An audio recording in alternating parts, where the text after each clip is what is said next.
The rain hammered against the windows of Camp Pendleton's main training facility as Sarah Martinez stepped out of the military transport vehicle. Her boots splashed in the muddy puddle, and she pulled her duffel bag higher on her shoulder. The other recruits barely glanced her way as they hurried past, eager to get out of the California downpour. Sarah stood 5 feet 4 inches tall, with a slight build that made her look more like a college student than a Marine recruit. Her dark hair was pulled back in a regulation bun, and her brown eyes took in everything around her with quiet observation. She had learned long ago that people often underestimated her based on her appearance, and she had grown comfortable with that assumption. The drill instructor's voice boomed across the courtyard, calling all new recruits to formation. Sarah jogged to catch up with the group, her gear bouncing against her back. As she fell in a line, she could hear whispers from the other recruits. "Look at that tiny thing," muttered a tall blonde woman named Jessica. "She won't last a week here. I give her 3 days," added another recruit, a muscular woman from Texas named Carmen. "This isn't summer camp." Sarah kept her eyes forward and said nothing. She had heard similar comments throughout her life. Growing up in a small town in New Mexico, she had always been the smallest kid in her class. Her father, a former Army sergeant, had taught her early that actions spoke louder than words. Her mother, a nurse, had shown her the importance of helping others, no matter how difficult the situation. The drill instructor, Sergeant First Class Thompson, was a mountain of a man with arms like tree trunks and a voice that could wake the dead.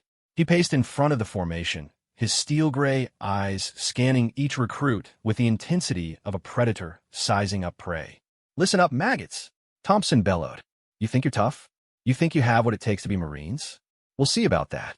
For the next 12 weeks, your lives belong to me. Some of you will make it. Most of you won't. Those who do will earn the right to call themselves United States Marines." Sarah felt a chill run down her spine, but it wasn't from fear. It was excitement. This was what she had been preparing for her entire life. While other kids play video games or watch television, Sarah had been running 5 miles every morning before school. While her classmates complained about homework, she had been studying military history and strategy. Her decision to join the Marines hadn't been made lightly. After graduating high school as valedictorian, she had received full scholarships to several prestigious universities. Her parents had wanted her to pursue a career in medicine or law, but Sarah felt called to serve her country in a different way. The inspiration had come from her grandfather, who had served in the Korean War. Before he passed away when Sarah was 16, he had told her stories about the Marines he had worked alongside. He spoke of their courage, their dedication, and their unwavering commitment to protecting others. "Marines aren't made in boot camp, Sarah," he had told her one evening as they sat on his front porch. "They're made in the heart. Boot camp just reveals what was already there." Those words echoed in her mind as Sergeant Thompson continued his speech about the challenges ahead. Sarah knew the statistics. Marine boot camp had one of the highest dropout rates of all military branches.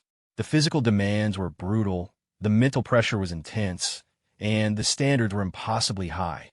But Sarah also knew something about herself that others couldn't see just by looking at her. She possessed an inner strength that had been forged through years of adversity. When she was 12, her family had lost their home in a fire. While her parents struggled to rebuild their lives, Sarah had taken care of her younger brother, making sure he got to school, and did his homework while working a part-time job to help with expenses. When she was 15, her best friend had been killed in a car accident. Instead of falling apart, Sarah had organized a scholarship fund in her friend's memory and had raised over $20,000 through various fundraising events. She had learned that real strength wasn't about physical size or loud voices. It was about perseverance, determination, and the willingness to keep going when everything seemed impossible.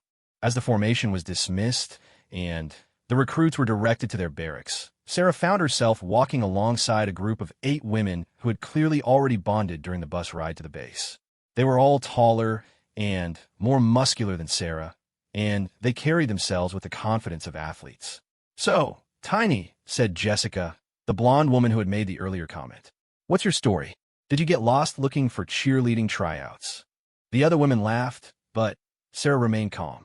She had dealt with bullies before, and she knew that reacting with anger would only make things worse. "My name is Sarah Martinez," she replied quietly. "I'm here for the same reason you are, to become a Marine." Carmen, the woman from Texas, snorted with laughter. "Sweetheart, Marines have to be able to carry wounded soldiers to safety. You look like you'd need someone to carry you. Maybe she's here to be our mascot," added another woman named Brooke, who stood nearly 6 feet tall and had arms like a bodybuilder. Sarah continued walking without responding. She had learned from her father that sometimes the best response was no response at all. "Let your actions speak," he had always told her. "Words are cheap, but actions reveal character." The barracks were a long, rectangular building with rows of bunk beds and footlockers. Sarah was assigned a bottom bunk near the window, which suited her fine. She had always been an early riser and enjoyed watching the sunrise. As she unpacked her belongings, she listened to the conversations around her. Most of the women were sharing their backgrounds, trying to establish their credentials and prove their toughness. Jessica had been a college basketball player. Carmen had grown up on a ranch and could ride horses and row cattle. Brooke had been a powerlifter who could bench press twice her body weight. When someone asked Sarah about her background, she simply said she was from New Mexico and had graduated high school the previous spring. She didn't mention her academic achievements or her athletic accomplishments. She had run cross-country and track in high school, winning several state championships in distance running. She had also earned a black belt in karate, trained in rock climbing, and had spent summers working as a wilderness guide. But Sarah had learned that humility was often more powerful than boasting. Her grandfather had taught her that the most dangerous opponents were often the quiet ones who let their skills do the talking. That evening, during their first meal in the mess hall, the group of 8 women continued their campaign to establish themselves as the alpha females of their platoon. They sat together at a large table, speaking loudly about their various achievements and making jokes at the expense of the smaller recruits. Sarah sat at a nearby table with a few other quiet recruits, eating her meal in silence. She was observing everything, learning about her fellow Marines-to-be, and preparing mentally for the challenges ahead. "Hey, Martinez," Jessica called out from the other table. "Come over here. I want to ask you something." Sarah finished chewing her bite of food, picked up her tray, and walked over to their table. She stood at attention, as they had been taught earlier that day. "Relax, Tiny," Carmen said with a smirk. "We're not your drill instructors. We were just wondering how someone like you ended up here. I mean, no offense, but you look like you'd blow away in a strong wind." "I'm here to serve my country," Sarah replied simply. Brooke leaned forward, her massive frame casting a shadow across the table. "Look, kid, we've all been talking, and we think you're in over your head. Marines look out for each other, and, frankly, we're worried about having someone on our team who might not be able to pull their weight. Maybe you should consider transferring to the Air Force," suggested another woman named Diana. "They have desk jobs that might be more your speed." Sarah looked at each of them in turn, her expression remaining calm and composed. She understood what they were trying to do. They were attempting to establish dominance through intimidation, hoping to make her doubt herself and quit before the real training even began. "I appreciate your concern," Sarah said finally, "but I'm exactly where I need to be." She turned and walked back to her table, leaving the 8 women staring after her in surprise. They had expected tears, anger, or at least some kind of emotional reaction. Instead, they had gotten quiet confidence, which somehow felt more unsettling than any dramatic response would have been. That night, as the lights went out in the barracks, Sarah lay in her bunk listening to the whispered conversations around her. Some of the women were already expressing doubts about their decision to join the Marines. The reality of what they had signed up for was beginning to sink in. Sarah felt no such doubts. She had been preparing for this moment for years, not just physically, but mentally and emotionally. She understood that boot camp wasn't just about learning to march and shoot. It was about transformation. It was about discovering who you really were when everything comfortable and familiar was stripped away. She thought about her grandfather's words once again. "Marines aren't made in boot camp. They're made in the heart." Sarah knew that her heart was ready for whatever challenges lay ahead. As she drifted off to sleep, she could hear Jessica and her group still whispering among themselves, planning ways to make life difficult for the recruits they considered weak. Sarah wasn't worried. She had dealt with bullies before, and she knew that the best way to handle them was to focus on her own goals and let her performance speak for itself. What none of them realized was that Sarah Martinez wasn't just another small-town girl trying to prove herself. She was a weapon that had been forged through years of hardship, honed through countless hours of training, and tempered by an unbreakable spirit. The 8 women who thought she was helpless were about to learn a lesson they would never forget. But first, they would have to survive the crucible of Marine boot camp, where pretense was stripped away and true character was revealed. Sarah smiled to herself in the darkness. Tomorrow, the real training would begin, and she was ready to show everyone exactly what she was made of. The journey to earning the Eagle, Globe, and Anchor wouldn't be easy, but Sarah had never chosen the easy path.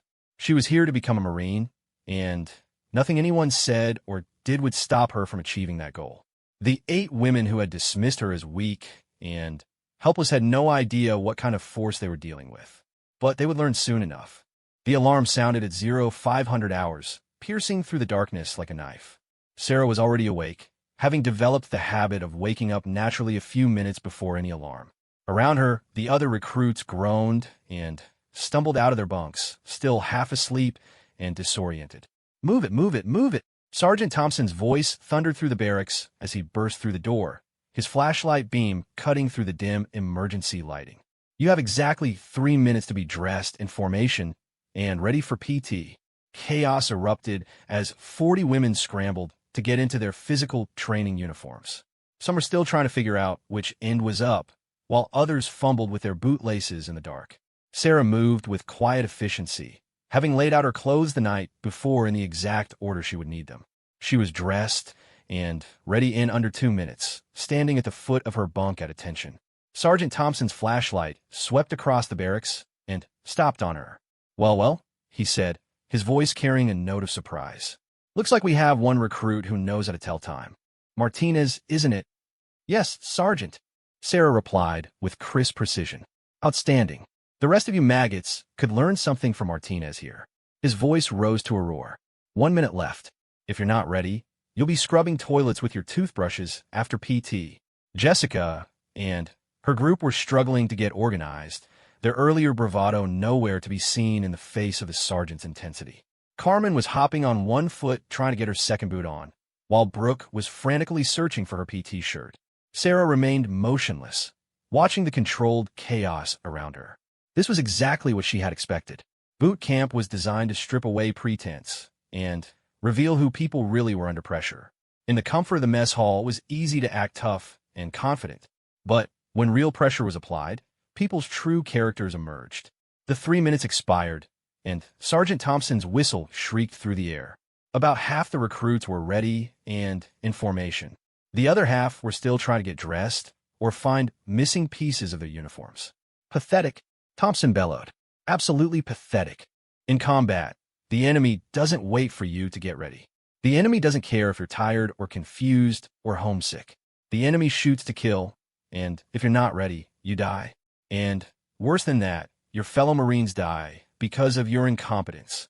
He began pacing in front of the formation, his steel-gray eyes boring into each recruit. "Those of you who are ready on time, congratulations. You get to have a normal PT session. Those of you who weren't ready." His smile was predatory. "You get to discover what happens when Marines are disappointed in your performance." The recruits who had been late were assigned to a special punishment detail, which involved carrying sandbags while doing PT exercises.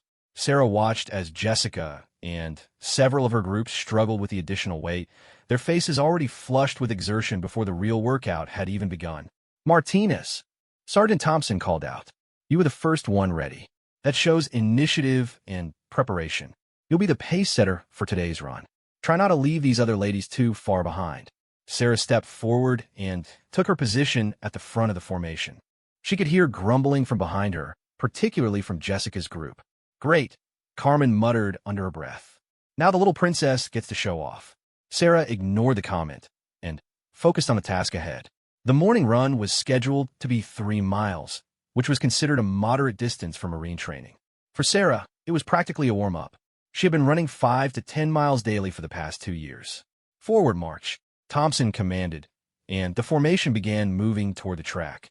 The first mile went smoothly, with Sarah setting a steady pace that kept the group together. She could have run much faster, but she understood that her job was to lead, not to abandon her fellow recruits. Behind her, she could hear the heavy breathing and occasional stumbling of the other women. By the second mile, the formation had stretched out considerably. Sarah maintained her steady pace, but many of the recruits were falling behind. Sergeant Thompson and his assistant instructors ran alongside the formation, shouting encouragement and criticism in equal measure. "Come on, Peterson. My grandmother moves faster than that. And she's been dead for 10 years. Williams, if you think this is hard, wait until you're carrying a wounded Marine across a battlefield." Sarah glanced back and saw that Jessica's group was struggling badly. The extra weight of their punishment sandbags was taking its toll, and their earlier confidence was nowhere to be seen. Carmen's face was red and sweating heavily, while Brooke was breathing so hard she sounded like a freight train. As they started the 3rd mile, several recruits began dropping out of the formation, falling to their knees on the side of the track. Sergeant Thompson showed no mercy. "Anyone who doesn't finish this run will be recycled to the beginning of training," he shouted. That means starting over from day 1. The threat of losing weeks of progress motivated some recruits to keep going, but others simply didn't have the physical conditioning to continue. Sarah could see the panic in their eyes as they realized they might not make it through their first day of real training. She made a decision that would define her relationship with her fellow recruits for the remainder of boot camp. Instead of maintaining her steady pace, Sarah began to slow down slightly, allowing the formation to compress. When she saw a recruit struggling badly, she would position herself near that person and offer quiet encouragement. "You can do this," she whispered to a heavy-set recruit from Ohio who was on the verge of collapse. One foot in front of the other. Don't think about the distance. Just think about the next step. Sergeant Thompson noticed what she was doing, but he said nothing. This was exactly the kind of leadership he was looking for. Marines didn't leave their own behind, and Sarah was demonstrating that principle even as a recruit. As they approached the finish line, Sarah could have easily sprinted ahead and finished first. Instead, she stayed with the main group, helping to pace them through the final few hundred yards. When they crossed the finish line, 38 of the original 40 recruits had completed the run. "Not bad," Thompson said as the formation came to a halt. "Not great, but not bad." Martinez stepped forward. Sarah approached the drill instructor, unsure of what to expect. "You had the fastest pace for the first 2 miles, Thompson said, his voice carrying across the entire formation. "But you slowed down for the final mile. Want to explain why?" Sarah stood at attention and looked straight ahead. "Sergeant, Marines don't leave Marines behind. I thought it was more important for the unit to finish together than for me to finish first." Thompson nodded slowly. "Outstanding answer, recruit. Leadership isn't about being the fastest or the strongest. It's about making everyone around you better." He turned to address the entire formation. "Martinez just demonstrated true Marine leadership.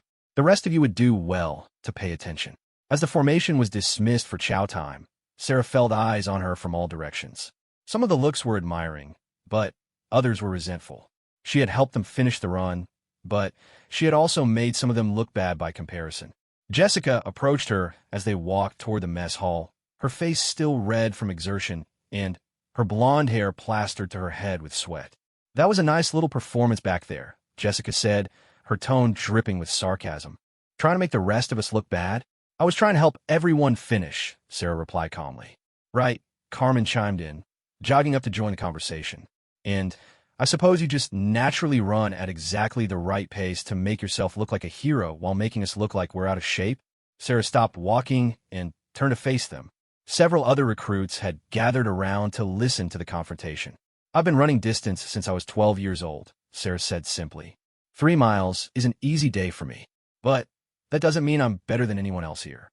We all have different strengths." "Oh, how modest," Brooke said with a sneer. "The little saint who's so much better than the rest of us, but pretends she's not." Sarah could see that this wasn't really about running or physical fitness. This was about power and status. Jessica and her group had expected to be the natural leaders of their platoon based on their size and previous athletic achievements. Sarah's performance had disrupted that expectation, and they were struggling to reassert their dominance. "Look," Sarah said, keeping her voice level and calm. "We're all here for the same reason. We all want to become Marines. We can either help each other get there, or we can make it harder for everyone. I know which approach I'm choosing." With that, she turned and continued walking toward the mess hall. Behind her, she could hear Jessica and her group whispering among themselves, but she didn't look back. The rest of the morning was filled with classroom instruction on Marine Corps history and values.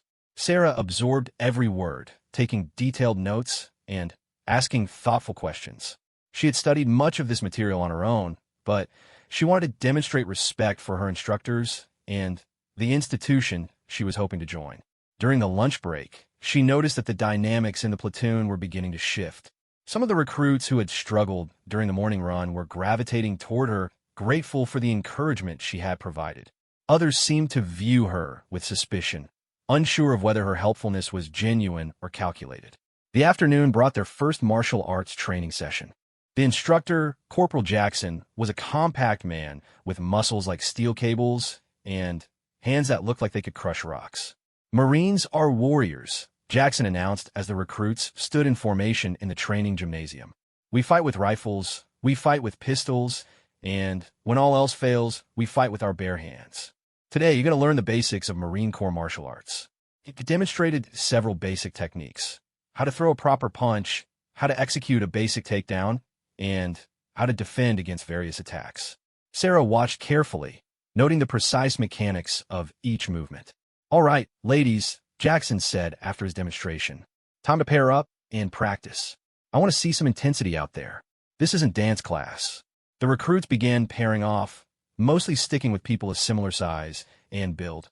Sarah found herself without a partner as the larger recruits gravitated toward each other, leaving the smaller ones to work together. "Martinez," Jackson called out. "You're with Peterson." Peterson was one of Jessica's group, a tall redhead from Colorado who had played college volleyball. She was about 6 inches taller than Sarah and had at least 30 pounds on her. "Great," Peterson muttered as they faced each other on the mat. "I get stuck with the runt." They began with basic punching drills, taking turns holding focus midst while their partner practiced proper technique. Sarah's punches were crisp and precise, snapping into the mitts with surprising power for someone her size.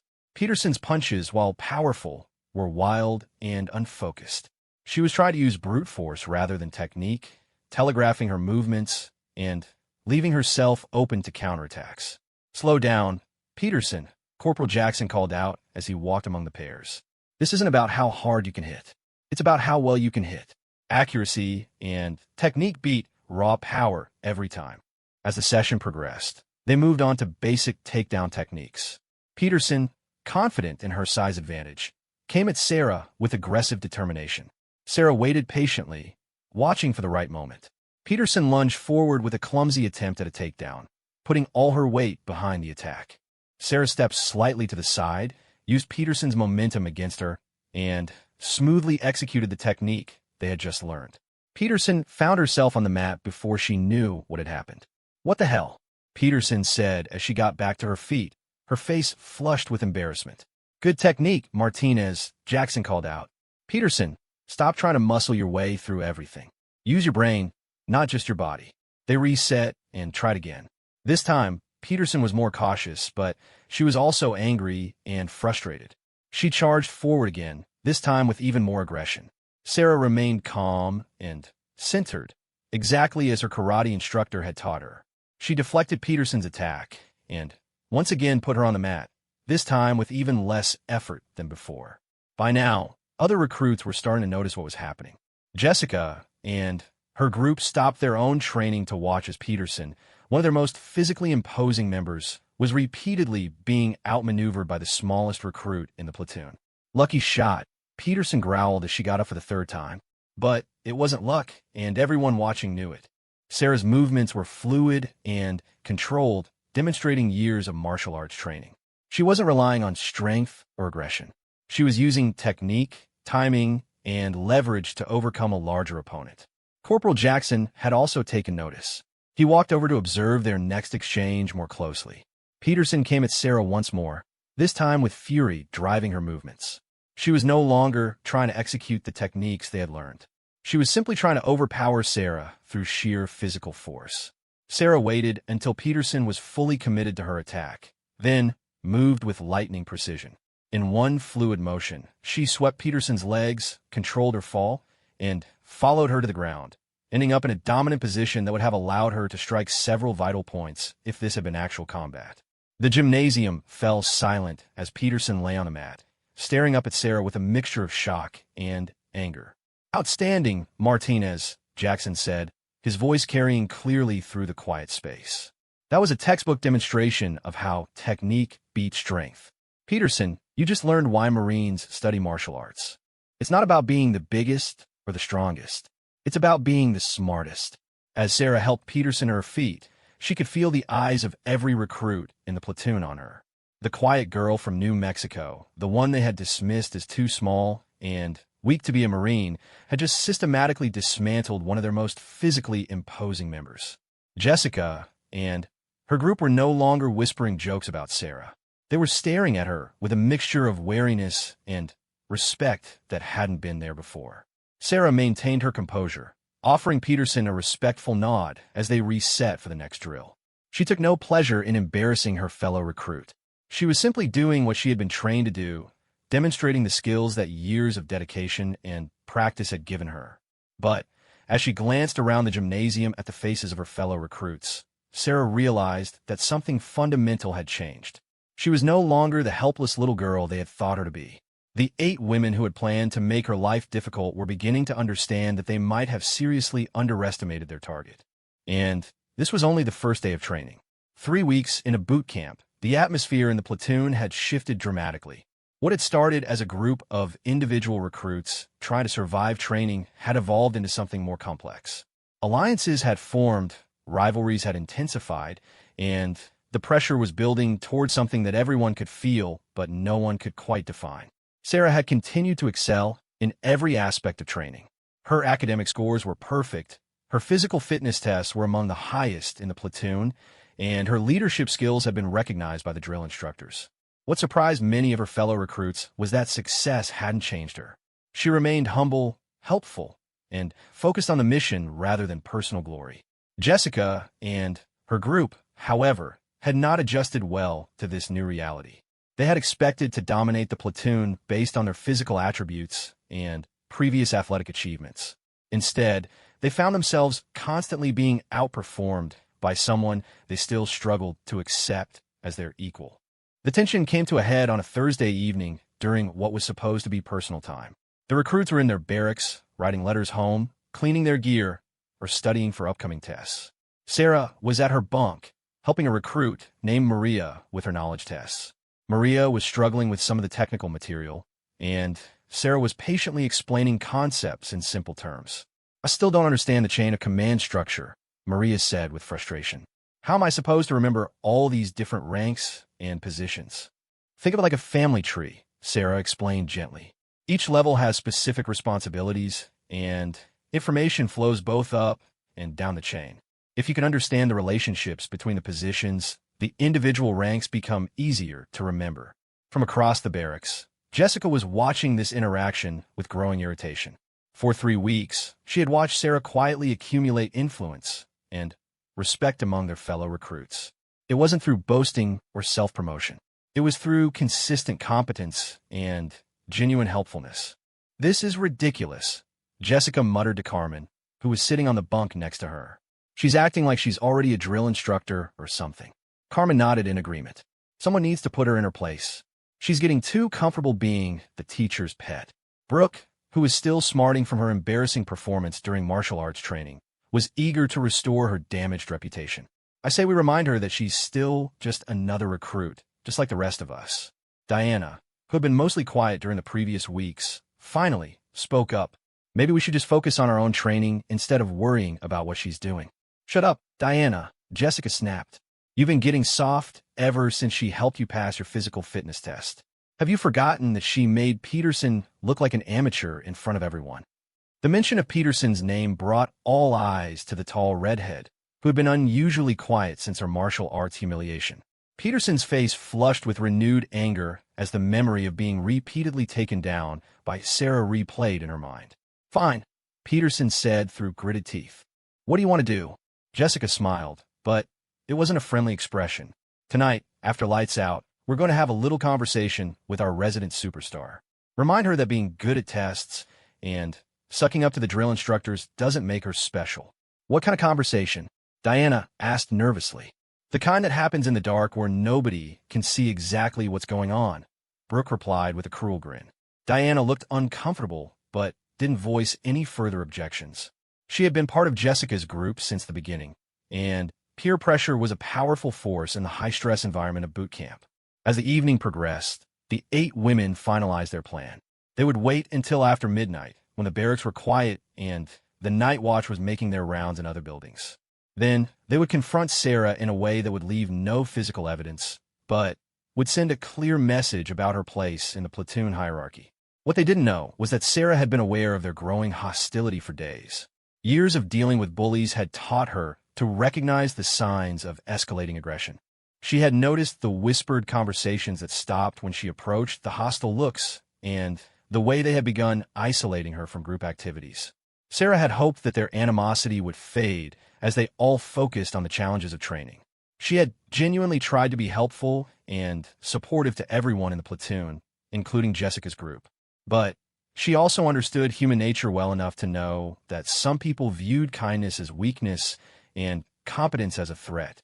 That night, as the lights went out and the barracks settled into the quiet rhythm of sleep, Sarah lay in her bunk with all her senses alert. Her grandfather had taught her that the best way to handle a confrontation was to be prepared for it before it happened. Around midnight, she heard the subtle sounds of movement in the darkness. Footsteps on the floor, whispered voices, and the soft creak of bunks as bodies moved through the barracks.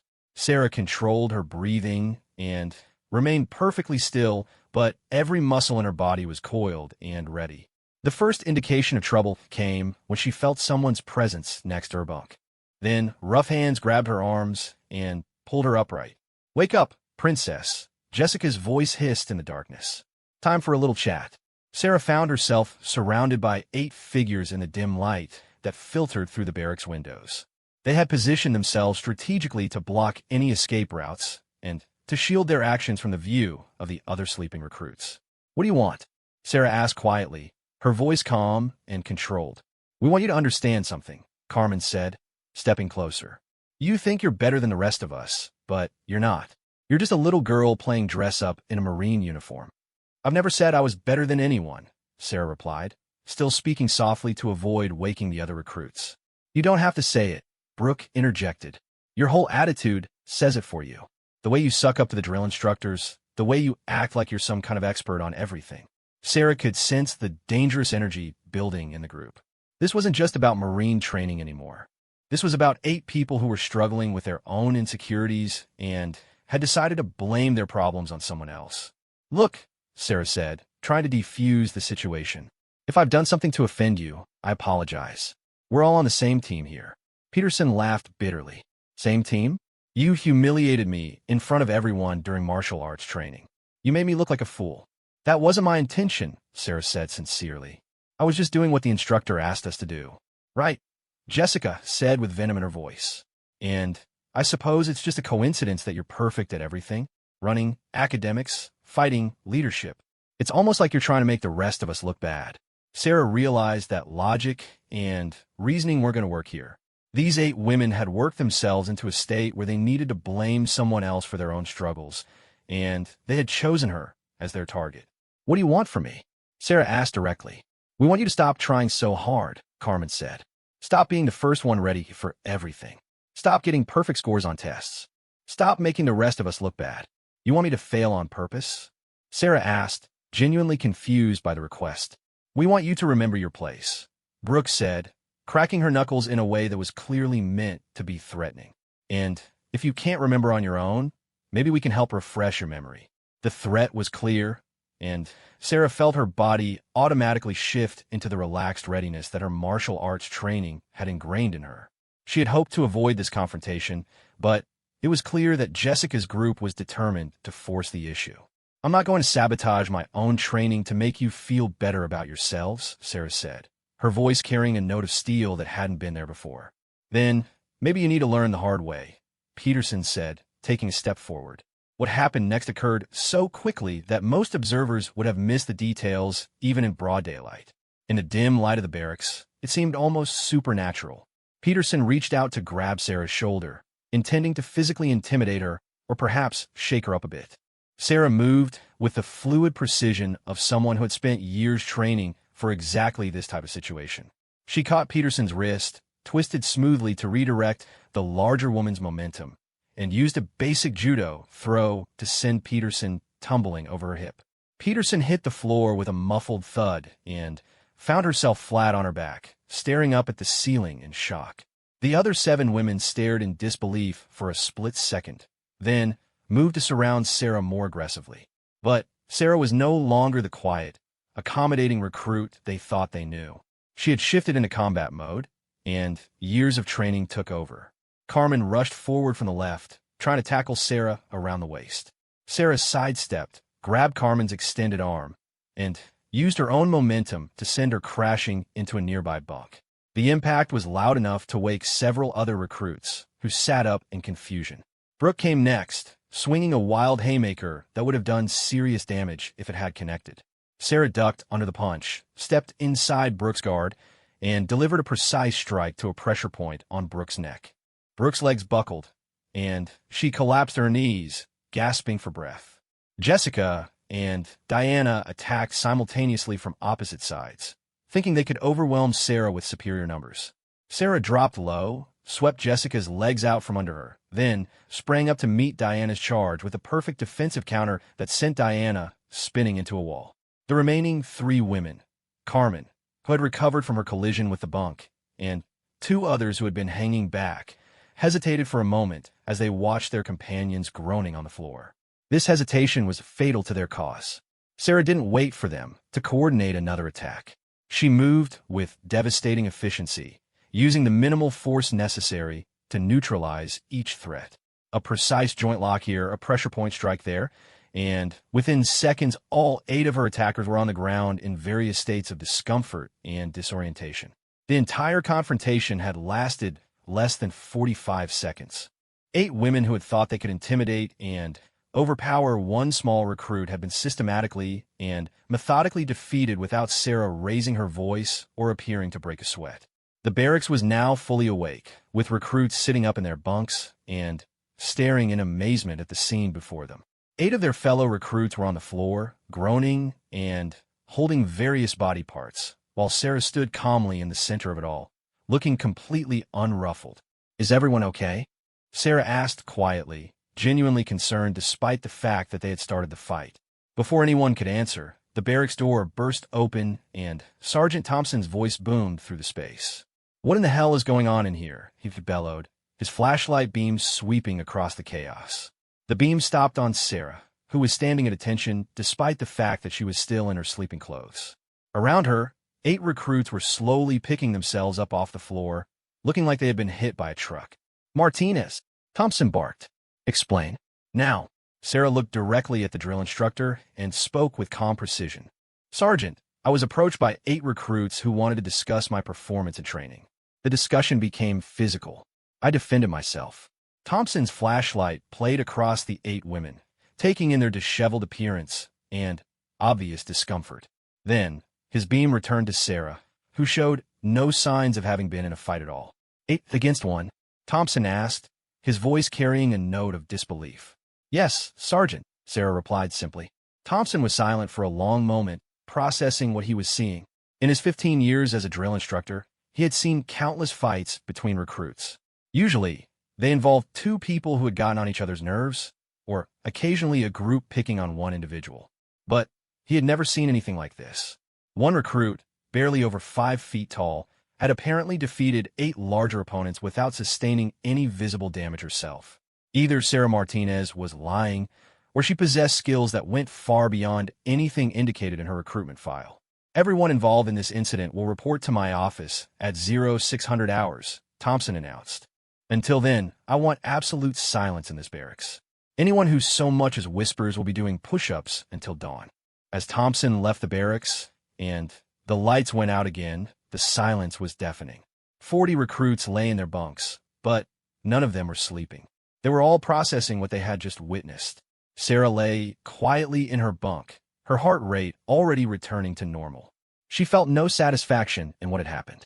She had hoped to get through boot camp without having to demonstrate the more advanced skills her grandfather had taught her. But sometimes circumstances forced your hand. In the bunks around her, Jessica and her group were dealing with bruised bodies and bruised egos. They had learned something about Sarah Martinez that night, something that would change their relationship with her forever.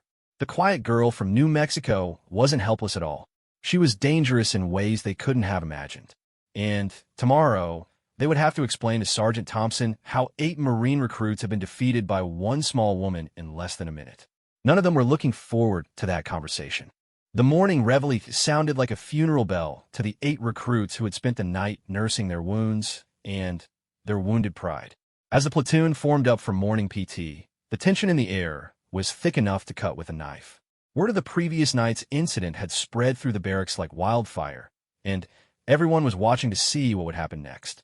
Sergeant Thompson stood in front of the formation, his steel-gray eyes scanning the faces of his recruits. His expression gave nothing away, but those who knew him well could sense the controlled intensity radiating from him like heat from a furnace. Today's PT will be different, Thompson announced, his voice carrying across the morning air. Instead of our usual routine, we're going to have some special training. Combat conditioning with full gear. A collective groan went up from the platoon. Combat conditioning was one of the most demanding physical challenges in boot camp, involving obstacle courses, heavy equipment carries, and endurance challenges that pushed even the strongest recruits to their limits. Doing it with full gear made it exponentially more difficult. Martinez, Peterson, Williams, Rodriguez, Chun, Thompson, Davis, Johnson, and Brooks, the sergeant called out, naming the 9 recruits who had been involved in the previous night's incident. You will be demonstrating today's exercises for the rest of the platoon. Sarah stepped forward with the 8 others, noting that several of them were moving stiffly from the previous night's encounter. Peterson was favoring her left shoulder, Brooke was walking with a slight limp, and Carmen kept touching her neck where Sarah had applied pressure to a specific nerve cluster. The rest of you will observe and learn, Thompson continued. Pay close attention to technique, teamwork, and how Marines handle adversity. What followed was 3 hours of the most grueling physical challenges that boot camp had to offer. The 9 recruits were required to navigate obstacle courses while carrying full packs, drag simulated wounded soldiers across rough terrain, and complete a series of timed challenges that would have been difficult even under normal circumstances. For 8 of the recruits, it was an ordeal that pushed them to the very edge of their physical capabilities.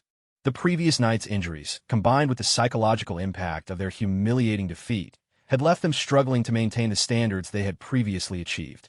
For Sarah, it was an opportunity to demonstrate capabilities that had been hidden beneath her modest exterior for weeks.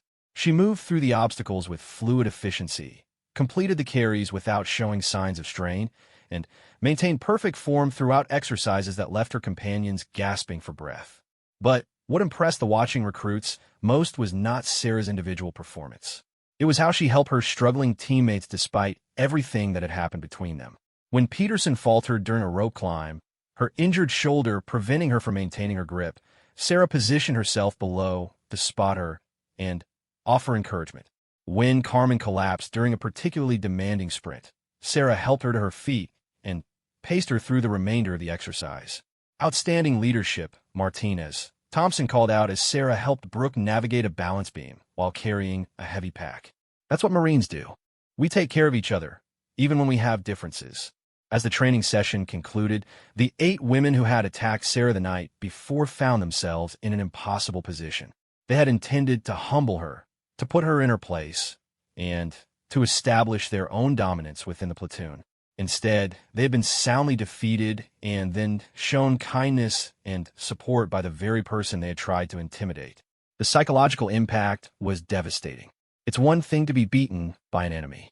It's another entirely to be beaten by someone who then treats you with respect and compassion despite your actions. After the morning training, the 9 recruits were marched to Sergeant Thompson's office for the promised meeting. The office was spartanly decorated with Marine Corps memorabilia and motivational posters covering the walls. Thompson sat behind his desk, his expression unreadable as he studied the 9 women standing before him. Last night, 8 of you decided to gang up on one of your fellow recruits, Thompson began, his voice calm, but carrying an undercurrent of controlled fury. In the civilian world, that might be called assault. In the Marine Corps, it's called conduct unbecoming. It goes against everything we stand for. He stood and began pacing behind his desk, his hands clasped behind his back. Marines don't prey on the weak. Marines protect the weak. Marines don't use numbers to intimidate individuals. Marines stand up for what's right, even when they're outnumbered. His gaze swept across the 8 attackers, lingering on each face. What you did last night was cowardly. It was disgraceful, and it was completely contrary to the values we're trying to instill in you. Peterson shifted uncomfortably and, finally, found the courage to speak. Sergeant, we were just trying to shut up. Thompson's voice exploded like a gunshot. You were trying to bully someone you perceived as weaker than you. You were trying to use intimidation and violence to solve what you saw as a problem. That's not how Marines operate. He turned to Sarah, who had remained standing at attention throughout the tirade. Martinez, you were attacked by 8 people. You defended yourself. The fact that you were able to do so effectively is remarkable. The fact that you showed restraint and didn't seriously injure any of your attackers shows discipline. The fact that you helped them during training this morning shows character. Thompson returned to his desk and picked up a stack of papers. I've been reviewing all of your files, trying to understand how this situation developed. What I found is interesting. He held up Sarah's recruitment file. Martinez, your file indicates that you have a black belt in karate and experience in judo and Brazilian jiu-jitsu. It also indicates that you were a wilderness guide and have extensive outdoor survival training. Your academic record shows a 4.0 GPA and perfect SAT scores. You speak 3 languages fluently and have been involved in community service since you were 12 years old. The 8 other recruits stared at Sarah in shock. None of this information had been shared during their informal conversations, and they were beginning to understand just how badly they had misjudged their target. Thompson continued, "What's interesting is that Martinez never mentioned any of these accomplishments during the 3 weeks you've all been training together. She could have used them to establish dominance or gain respect. Instead, she chose to let her daily actions speak for her character." He set down Sarah's file and picked up another one. "Peterson, your file shows that you were suspended from your college volleyball team for fighting with teammates. Rodriguez, you were arrested for assault during your senior year of high school, though the charges were later dropped. Williams, you've been involved in 3 separate incidents of bullying during your time in school." The implications of Thompson's words hung heavy in the air. He had known about the potential for conflict within the group, and he had been watching to see how it would develop. "Here's what's going to happen," Thompson announced, his tone leaving no room for argument. "You 8 are going to write letters of apology to Martinez. You're going to acknowledge your misconduct and explain what you've learned from this experience. These letters will become part of your permanent training files." The 8 women exchanged glances but said nothing. Furthermore, Thompson continued, "You're all going to spend the next 2 weeks on additional duty. You'll be cleaning latrines, scrubbing floors, and performing kitchen duty during your free time.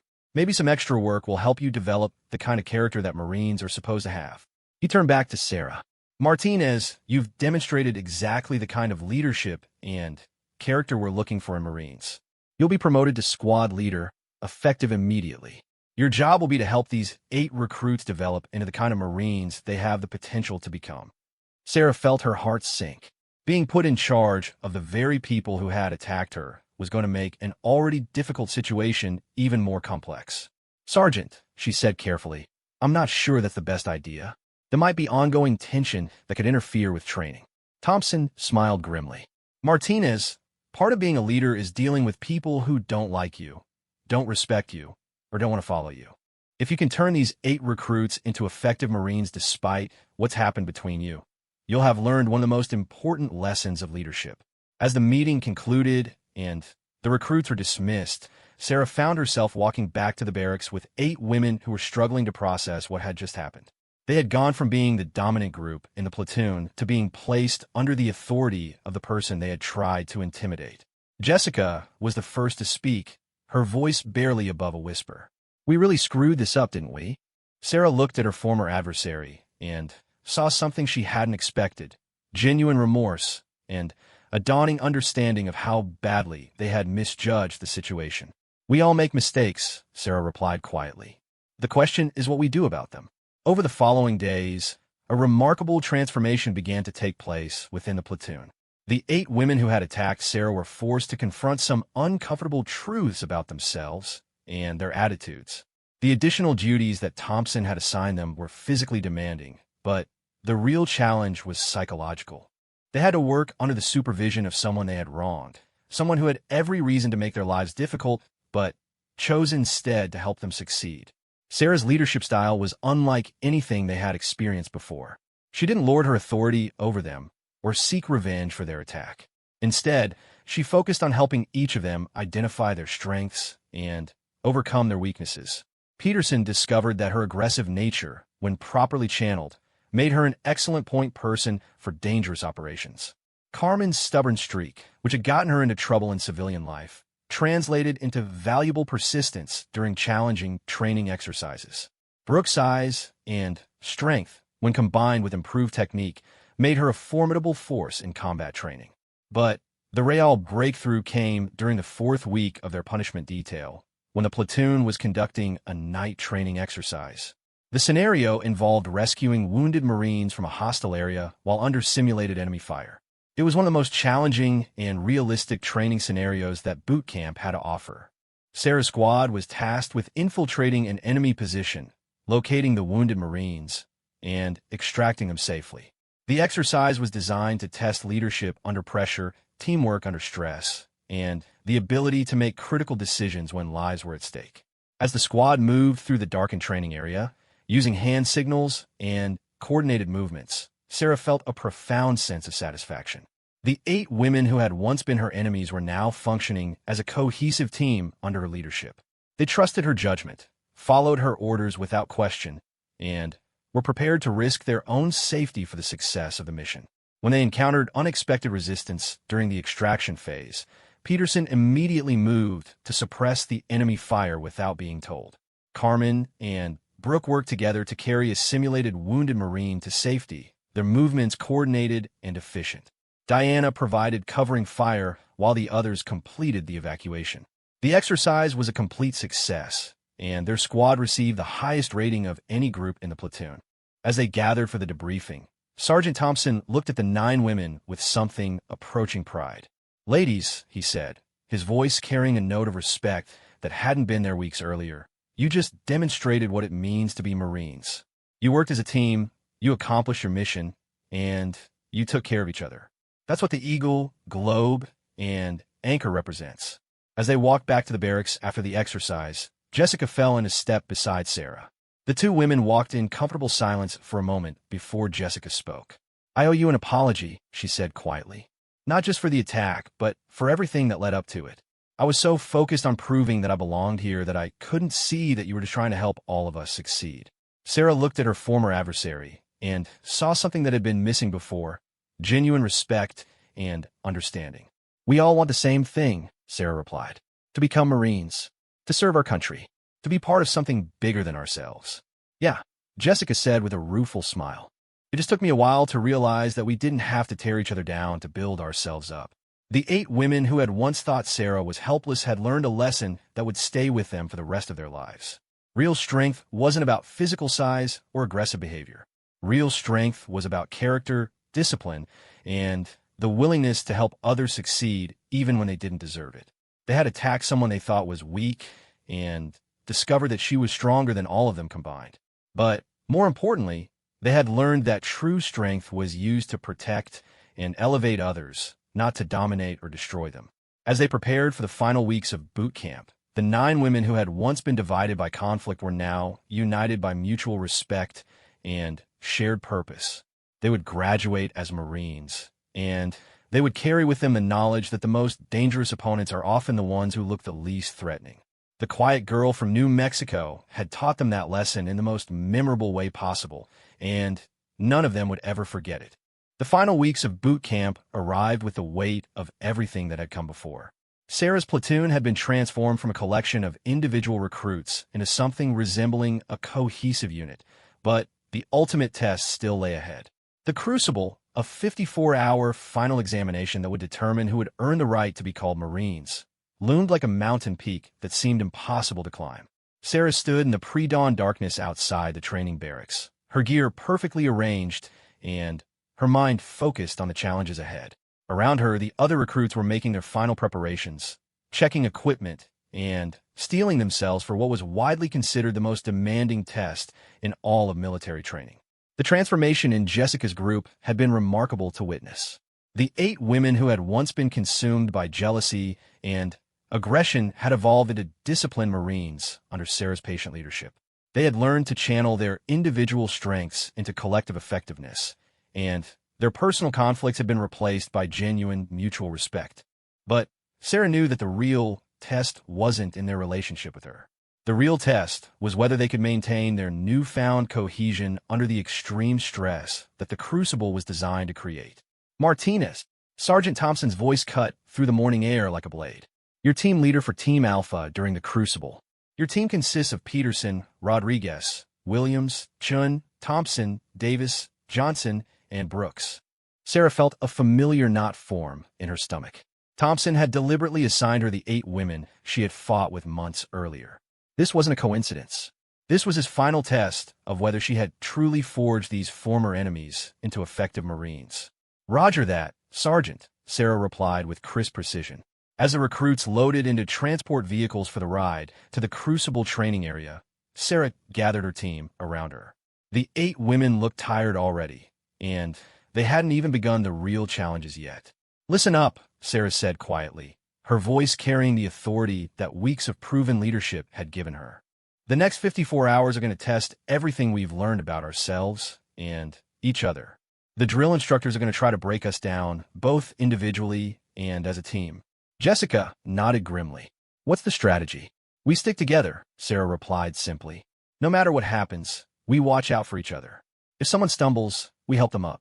If someone can't carry their pack, we share the load. If someone wants to quit, we remind them why they're here. Peterson, who had become one of Sarah's most reliable supporters, spoke up. What if we fall behind the other teams? What if we can't keep up? Sarah looked at each of them in turn, her brown eyes intense but reassuring. We're not competing against the other teams. We're competing against ourselves. Our job is to get all 9 of us through this together. I don't care if we finish first or last, as long as we finish as Marines.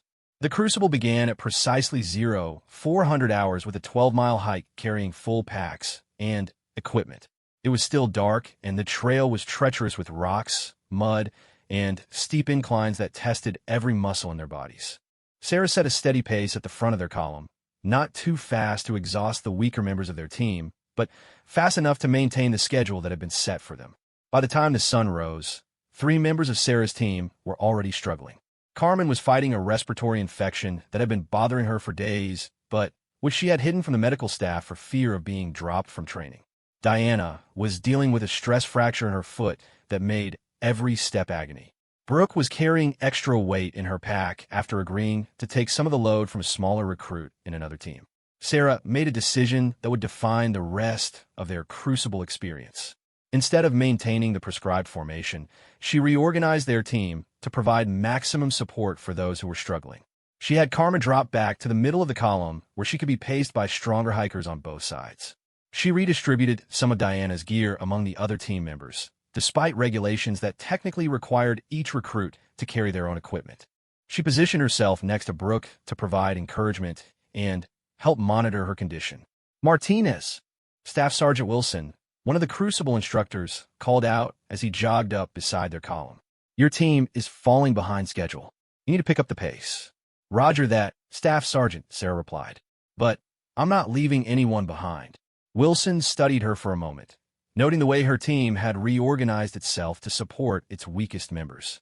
This was exactly the kind of leadership the Marine Corps was looking for, but it was also going to make their Crucible significantly more difficult. Carry on, Martinez, Wilson said finally. But remember, there are time limits for every event. If you fall too far behind, your entire team fails. As the hike continued, Sarah found herself constantly making small adjustments to keep her team functioning effectively.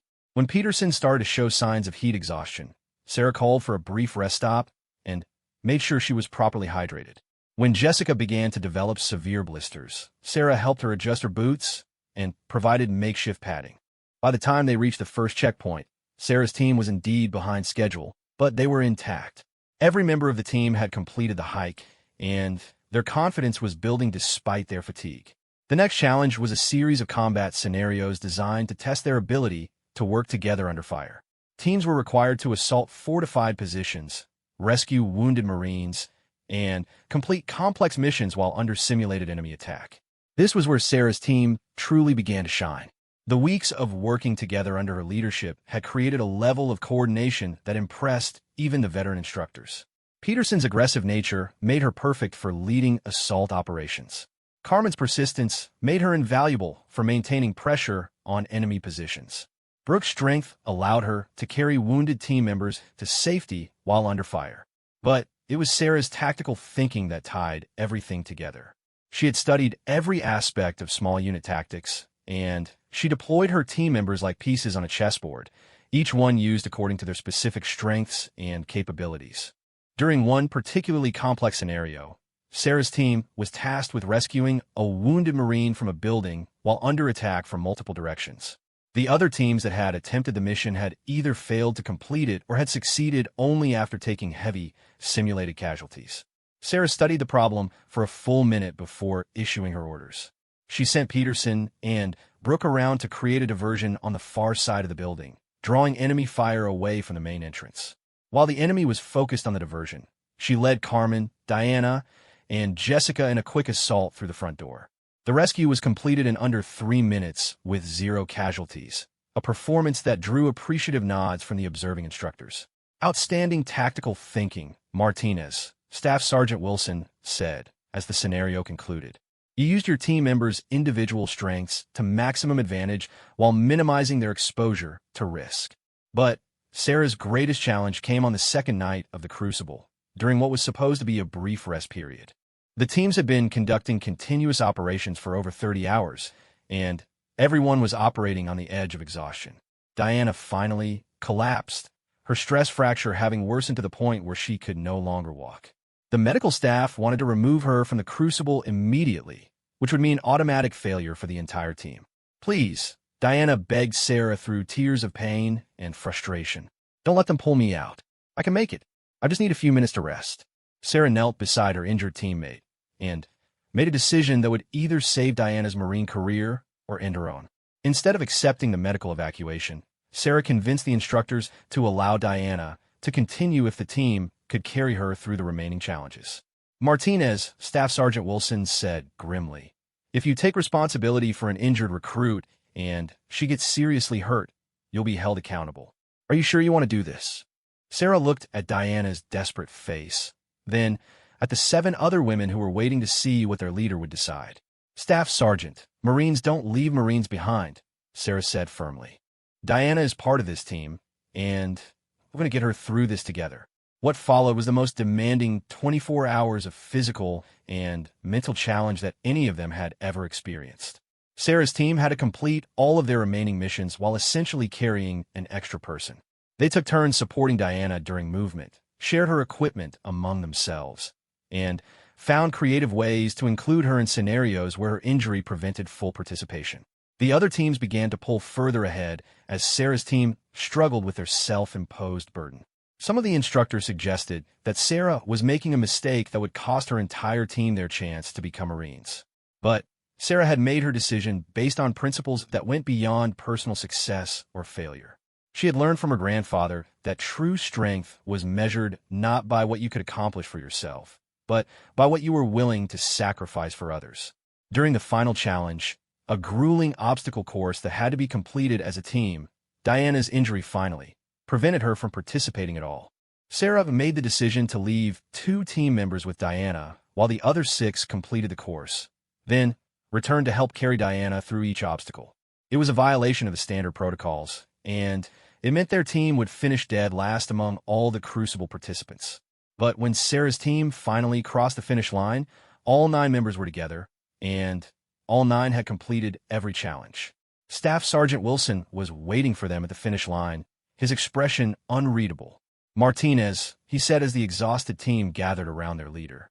"In 15 years of running Crucible training, I have never seen a team leader make the choices you made over the past 54 hours.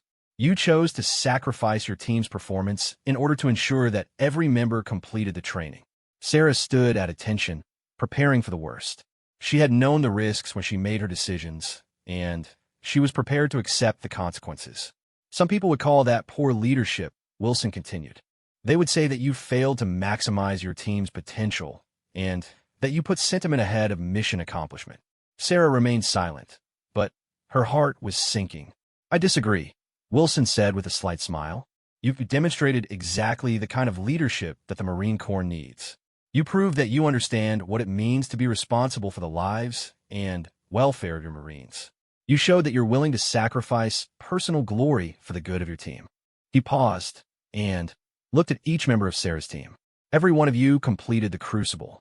Every one of you earned the right to be called a Marine. And you did it because you had a leader who understood that the mission isn't just about completing objectives. The mission is about bringing everyone home. The Eagle, Globe, and Anchor ceremony took place the following morning. Sarah stood in formation with her platoon, wearing the uniform she had earned through months of grueling training and personal challenge. As the Marine Corps emblem was pinned to her collar, she thought about the journey that had brought her to this moment. She had entered boot camp as a quiet girl from New Mexico, whom everyone underestimated. She had been attacked by 8 recruits who thought she was weak and helpless. She had been challenged, tested, and pushed beyond what she thought were her limits. But she had emerged as something more than she had been before. She had become a leader, a protector, and, most importantly, a Marine. As the ceremony concluded, Jessica approached Sarah with tears in her eyes. I need to tell you something, Jessica said quietly. When we attacked you that night, I thought you were the weakest person in our platoon.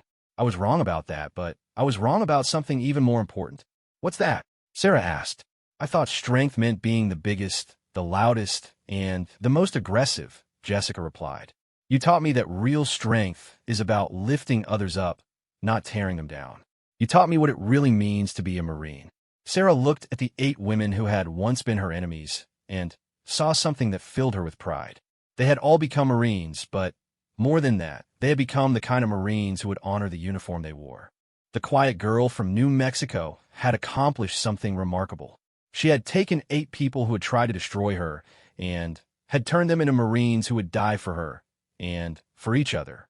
Sergeant Thompson approached as the formation was dismissed, his stern expression softened by what might have been pride. Martinez, he said quietly, in 20 years of training Marines, I've never seen a more complete transformation of a platoon. You took 8 recruits who were on the verge of being dropped from training and turned them into Marines I will be proud to serve alongside. Thank you, Sergeant, Sarah replied. But I didn't do it alone. They chose to change.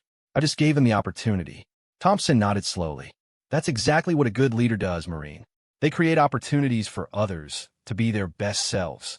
As Sarah left boot camp and prepared for her next assignment, she carried with her the knowledge that she had achieved something far more valuable than personal success. She had proven that true strength came not from dominating others, but from inspiring them to become better than they thought possible. The 8 Marines who had once thought she was helpless now knew better. They had learned that the most dangerous opponents often come in small packages, but more importantly, they had learned that the best leaders are those who see potential in others and are willing to sacrifice their own glory to help that potential become reality. Sarah Martinez had arrived at boot camp as a recruit. She was leaving as a Marine, a leader, and living proof that heroes come in all sizes. The quiet girl from New Mexico had found her voice, and it would be heard wherever Marines served with honor, courage, and commitment. The 8 women who had attacked her would spend the rest of their careers telling the story of the recruit who defeated them in 45 seconds and then spent months teaching them what it really meant to be Marines. It was a lesson none of them would ever forget, and one that would make them better Marines and better people for the rest of their lives. In the end, Sarah had won something far more valuable than a fight. She had won the respect, loyalty, and friendship of 8 women who had learned to see strength not as something that dominated others, but as something that elevated everyone around it. That was the kind of Marine the Corps needed, and that was the kind of leader the world needed. Sarah Martinez had proven she was both.